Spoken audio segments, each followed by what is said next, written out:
Hello guys, this video is all about adding content to your website.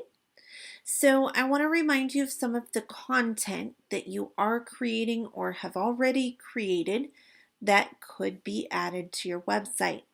You've got your flipped or blended lesson tonight that I suggested should probably be related to one of the learning targets or goals for one of your two content pages.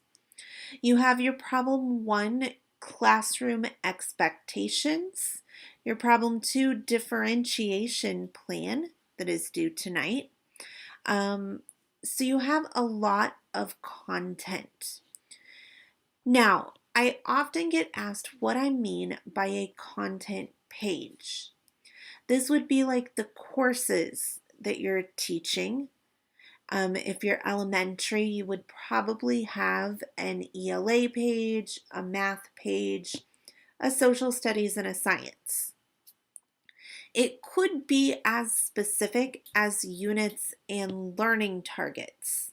It is all depending how you intend to use your website in the future. So I just want to quickly remind you that in night 3 last week, we worked on creating content in class that would support your website. We worked on Symbaloo's and finding pre-made Symbaloo content and embedding that in your website. We also looked at a site called BlendSpace and how to embed BlendSpace in your website. You can actually go and play with BlendSpace this week and create one of those tile boards to go with your content. We looked at Edpuzzle, and many of you started trying to add some questions to a video that you found. And we also spoke about YouTube and embedding some good videos from there. So I want to go over briefly the expectations for your website. And I'm going to look specifically at the rubric within Canvas because this is the spot and I will use this rubric when I grade your website. So design and navigation is the first category. And I really want to make sure that it's professional. It relates to the content that you are teaching, and it's easy to navigate and follow through your website pages. Make sure that you have a home page, that it's easily recognizable that it's you. If you are an ELA or English major, but your home page has math-based information, it's going to be slightly confusing to parents and students when they come to your site. Make sure that that homepage identifies you. It is professional and has a welcome so that it's kind of homey and feels like we're there. And of course that it relates to the content that you teach. You should have an About Me page that contains a professional autobiography. I'm not going to be a super stickler on images. I think it's a nice personal touch and helps parents and students relate to you more. You should also have designated student and parent areas.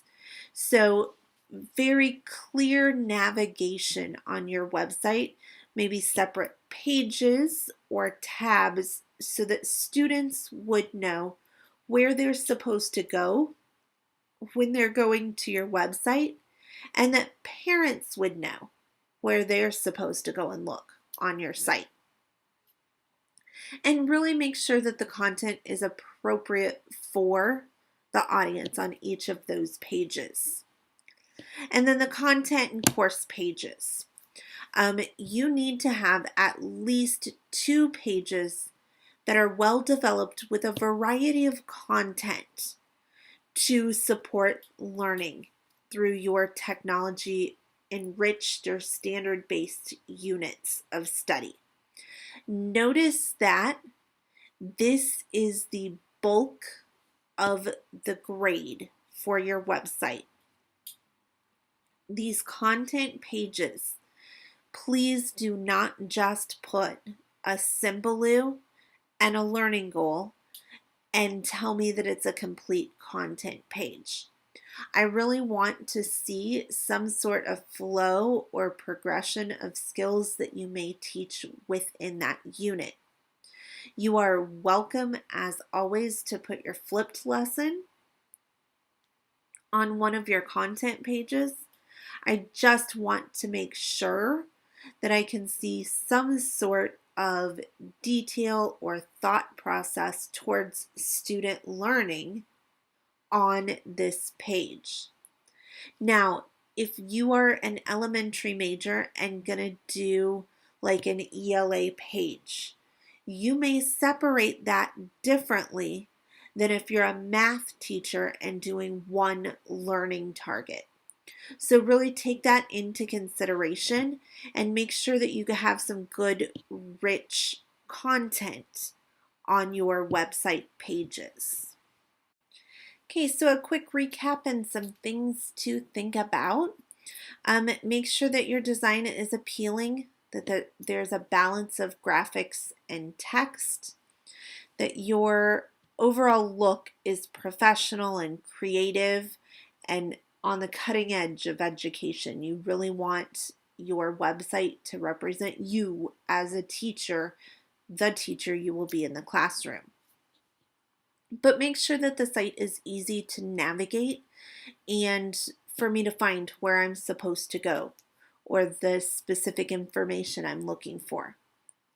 Make sure that your homepage grabs the attention and gives good essential information.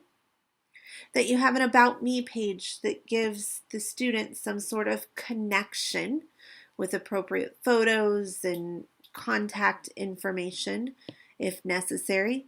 It really is okay to make this very generic at this point until you actually get a teaching position, and then you can update it. Make sure that there are designated student and parent areas, that it's very clear where they're supposed to go to, and that your content or course pages are specific and have some depth as to what sorts of technology-based activities and lessons you would have students doing with your website. That the parent location has some communication and contact information. And those content and course pages, again, they're the bulk of the grade for this assignment. So show a thought process in the organization. If you put sub-pages in, make sure it's a logical organization. Make sure that you have clear learning outcomes. And really the pages are laid out so that there's a learning progression or some sort of well-organized content for students to be following when they come to your website. So that is it for this video. Good luck finishing up your websites this week.